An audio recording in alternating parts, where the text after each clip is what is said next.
जैसे ही हम लोग ऑटोकैड को ओपन करते हैं तो सबसे पहले क्या आता है, ये गेट स्टार्टेड आती है।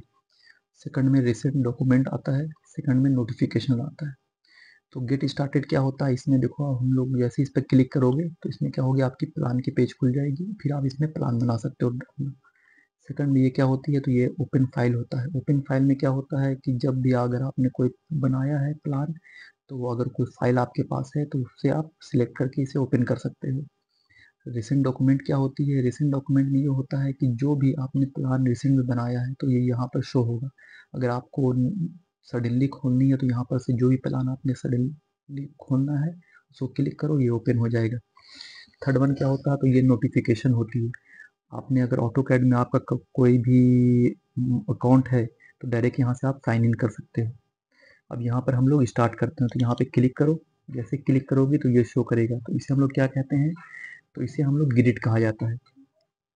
अब इसे हम लोग एक तो ग्रिड में बना सकते हो, सेकंड क्या होता है, अगर ग्रिड को आपको हटाना तो यहाँ पे आप क्लिक करो।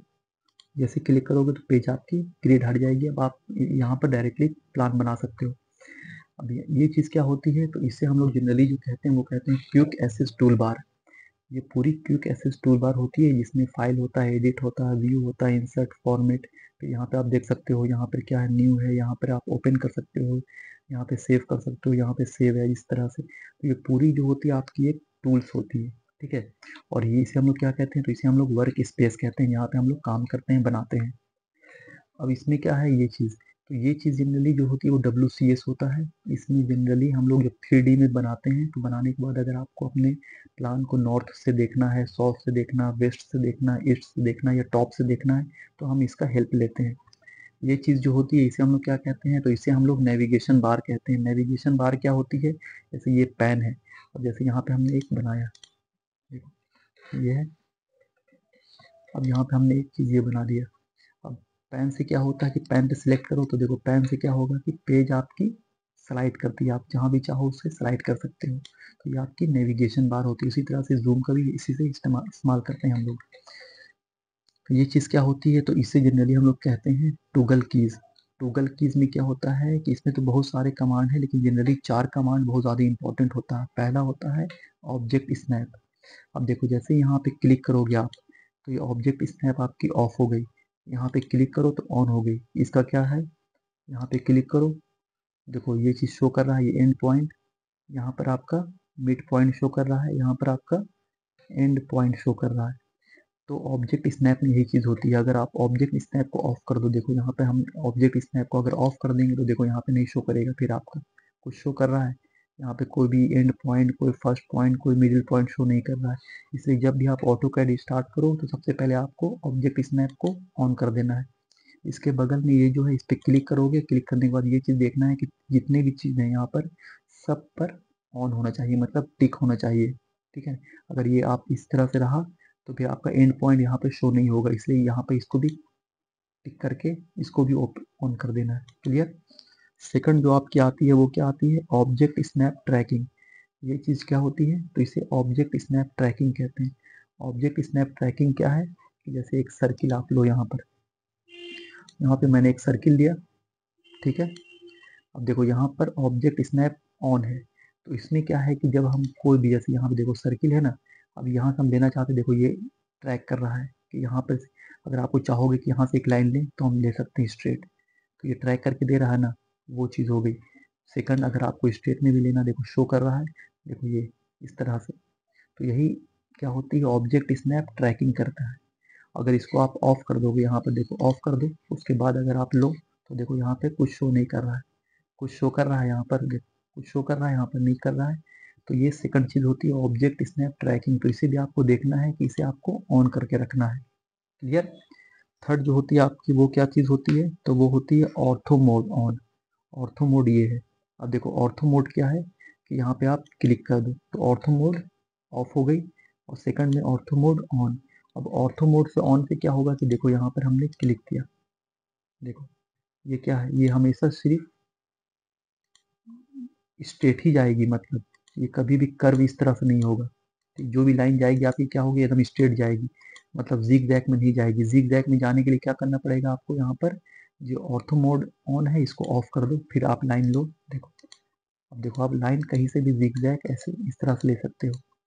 तो जिस तरह से आपके पास रिक्वायरमेंट होती है उस तरह से हम लोग जनरली हम लोग जब भी ऑटोकैड में कोई प्लान बनाते हैं तो इसमें ऑर्थो मोड ऑन रख के बनाते हैं। इससे क्या होता है कि जब भी कोई लाइन लेते हो हम लोग स्ट्रेट लाइन, देखो एकदम स्ट्रेट लाइन आती है आपकी, ठीक है। ये कभी भी टेढ़ा ये इस तरह से नहीं आएगा, मतलब जो भी लाइन जाएगी आपकी एकदम स्ट्रेट जाएगी, ठीक है। इसको अभी डिलीट करने के लिए कंट्रोल ए कर दो, पूरी डिलीट हो जाएगी, डिलीट कर सकते हो। फोर्थ क्या होती है, फोर्थ होती है आपकी डायनेमिक इनपुट।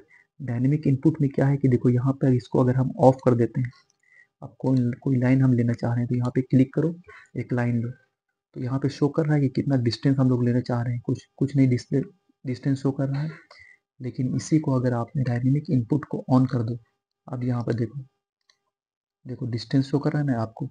अगर आप देखो यहाँ पे 1445 डिस्टेंस शो कर रहा है, 1884, तो इस तरह से डिस्टेंस भी आपका ये शो करेगा, वो चीज़ होती है, ठीक है। इसमें ये चीज़ बेनिफिट होती है। अब नेक्स्ट क्या होता है कि सबसे पहले जब भी हम लोग ऑटो कैड में बनाते हैं तो सबसे पहला स्टेप होता है कि हम लोग यूनिट सेट करते हैं। अगर आप सिविल इंजीनियर हो या ये आर्किटेक्चरल इंजीनियर हो तो उसमें हम लोग जनरली जो भी प्लान बनाते हैं वो फीट में बनाते हैं या इंच में बनाते हैं। और अगर आप मैकेनिकल इंजीनियर हो तो वो में। तो उसके लिए यूनिट सेट करने के लिए क्या करते हैं हम लोग, UN इंटर करो, तो यहाँ पे देखो डिस्प्ले में आ जाएगा। अब यहाँ पे लेंथ टाइप में अगर आप मैकेनिकल इंजीनियर हो तो डिस्प्ले में बनाते हैं डेसिमल में, और अगर आप सिविल इंजीनियर हो या आर्किटेक्चर इंजीनियर हो तो ये आर्किटेक्चर में ड्राइंग बनाई जाती है। उसके अकॉर्डिंग प्रिसीजन जो होता है वो 1/16 इंच लेकर हम लोग चलते हैं। यहाँ पर यूनिट हम लोग सेट करते हैं वो फीट या इंच में। अगर फीट में बनाना चाहते हो तो फीट पे क्लिक कर दो, ठीक है। और यहाँ पे क्या होती है, प्रिसीजन होती है। तो ये जनरली जो यूज होती है किसके लिए होती है, जब आप मैकेनिकल इंजीनियर में हो, तो पॉइंट हम लोग बनाते हैं, ठीक है। इस तरह से अगर आप इस पे चाहो तो इसको डिसमल के अकॉर्डिंग ले सकते हो। जैसे आपको कोई वैल्यू अगर आपको लेनी है 0.008, तो ये शो करता है कि डिसमल के बाद कितना पॉइंट आप लेना चाहते हो। अगर 0.8 लेना चाहते हो तो 0.0 लेके चलना है, तो यहाँ पर 0.00 लेकर चल रहे हैं हम लोग। यहाँ पर क्लिक कर दो, ठीक है, यहाँ पर ओके कर देना है। अब नेक्स्ट क्या होता है कि लिमिट सेट करते हैं। लिमिट क्या होती है, वो ड्राइंग एरिया सेट करता है। अगर आप कोई भी ड्राइंग बना रहे हो तो ये डिस्प्ले के अंदर आना चाहिए, ये नहीं कि बाहर हो जाए। जैसे एक एग्जांपल मैं आपको दे रहा हूँ, यहाँ पर एक इनकेस ये है, ठीक है, और यहाँ पर एक ड्राइंग आप बना रहे हो। ड्राइंग इनकेस अगर आपने बनाना शुरू किया और ड्राइंग बाहर यहाँ तक आ गया है, तो देखो ये पार्ट आपकी बाहर आ गई है ना, ये पार्ट, तो आपकी डिस्प्ले एरिया यहाँ तक है, स्क्वायर तक ही है, रेक्टेंगुलर जो है ना वो तक, लेकिन आपने बाहर बना दिया है। तो इसीलिए जब भी हम लोग बनाएंगे, कोई भी चीज़ बनाएंगे, तो सबसे पहले हम लोग क्या करते हैं, तो ड्राइंग एरिया को सेट करते हैं। जैसे ड्राइंग एरिया मैंने यहाँ पर ये बनाया, सपोज सपोज आपकी ड्राइंग एरिया ये है, और आप जो भी ड्राइंग बना रहे हो, इनकेस ये ड्राइंग बना रहे हो तो ये यहाँ तक आया, तो ये सही है, ठीक है। तो इसलिए हम लोग लिमिट सेट करते हैं पूरी ड्राइंग एरिया की, क्या लेंथ, मतलब कितना एक्स एक्सिस में होना चाहिए और कितना वाई एक्सिस में होना चाहिए, ठीक है। तो उसके लिए क्या करते हैं हम लोग, उसके लिए कुछ नहीं होता है, एक कमांड होती है जिसे हम लोग लिमिट्स कहते हैं। LIM करो, इंटर मारो। यहाँ पे देखो पूछ रहा क्या कि limits specify lower left corner. तो लोअर लेफ्ट कॉर्नर जो होती है वो 0,0 हम लोग सेट करते हैं शुरू में। तो यहाँ पे 0,0 करो, इंटर करो।